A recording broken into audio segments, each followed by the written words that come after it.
Mr. Park,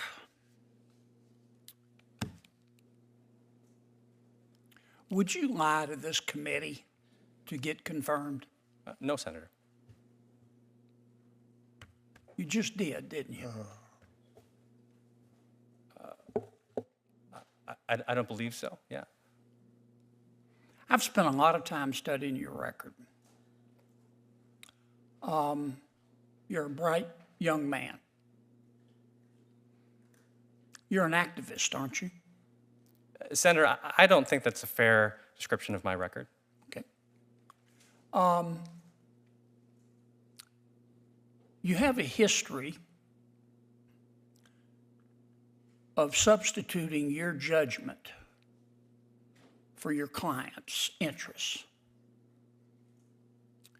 My impression of your record, and I've studied it carefully, is that when you think you're smarter and more virtuous.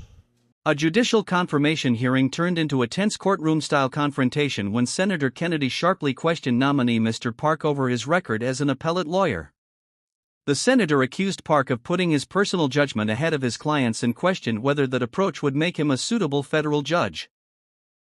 But Park pushed back, insisting that the senator's characterization of his record was inaccurate and defending his actions in several controversial North Carolina cases.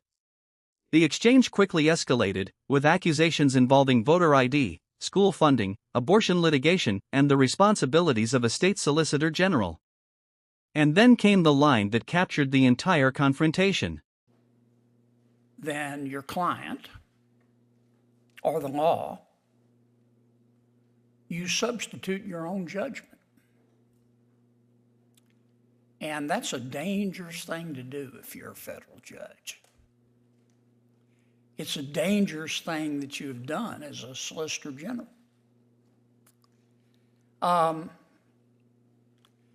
Berger v. North Carolina,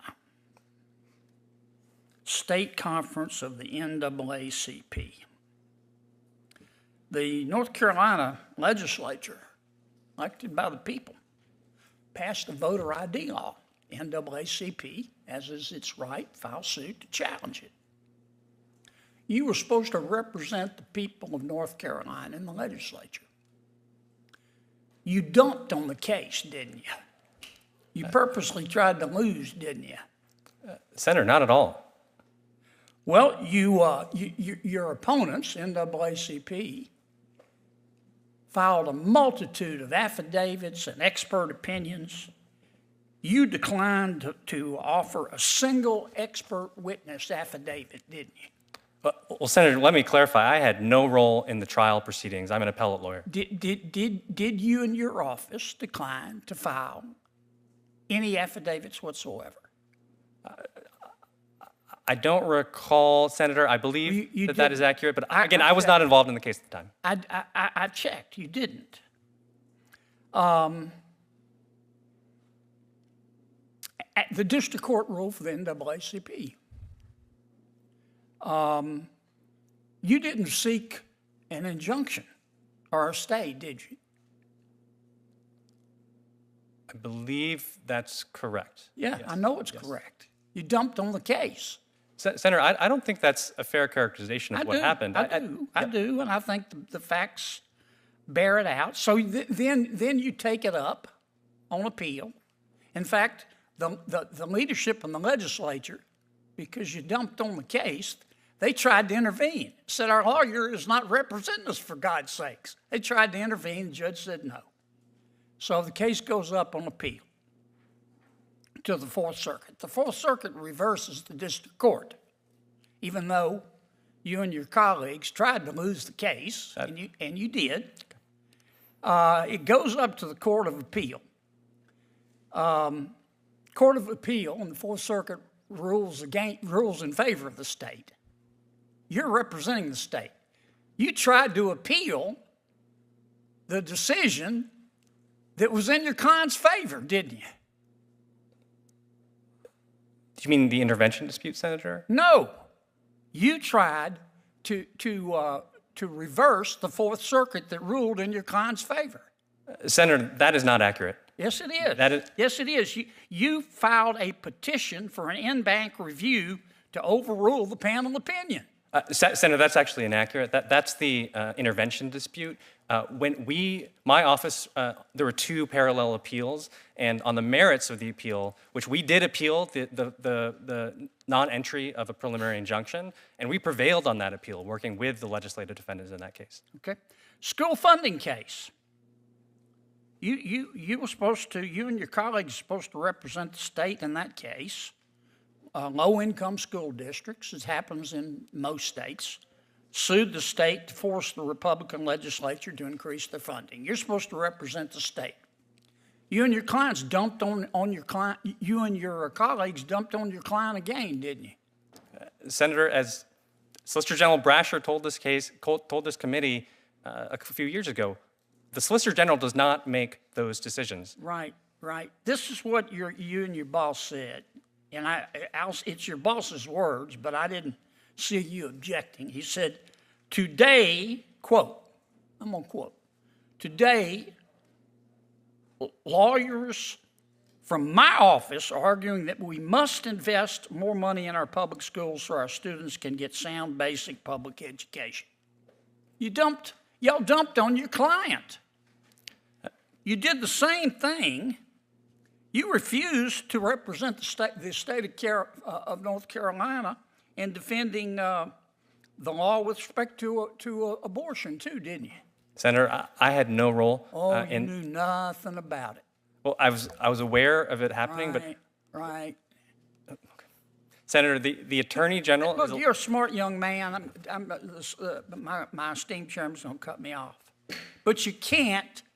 I know you're smart, and I know you think you're more virtuous than other people. But that's a dangerous trait when you're a federal judge. I just don't think you're mature enough to be a federal judge. I don't think you'll follow the law. I think you'll try to bend the law to what you think is right.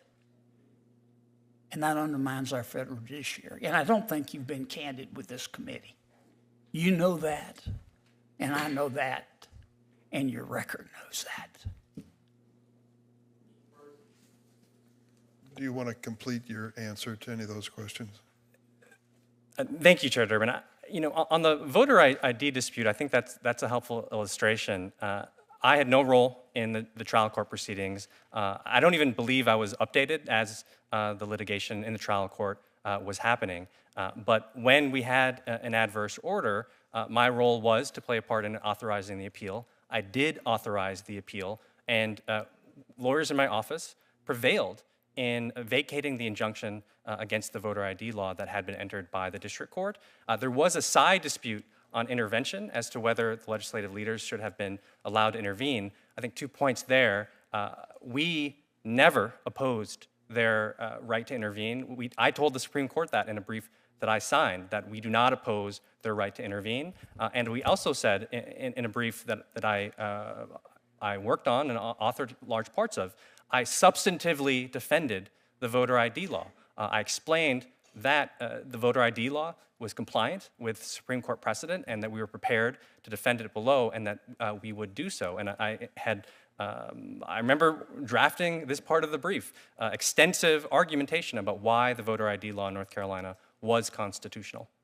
Mr. Chairman, Senator, can I respond? Please? Sure, go ahead. Take 30 seconds. I will. Look, Counselor, those are pretty words, but I'm going to tell you something. I've studied your record. And if I hired you as a lawyer and you did to me what you did to your client, the people of North Carolina, I'd have brought you to the Bar Association. I'd have filed a complaint against you for violations of the Code of Ethics. Don't forget to like, comment and hit the subscribers button for more political and controversial showdowns.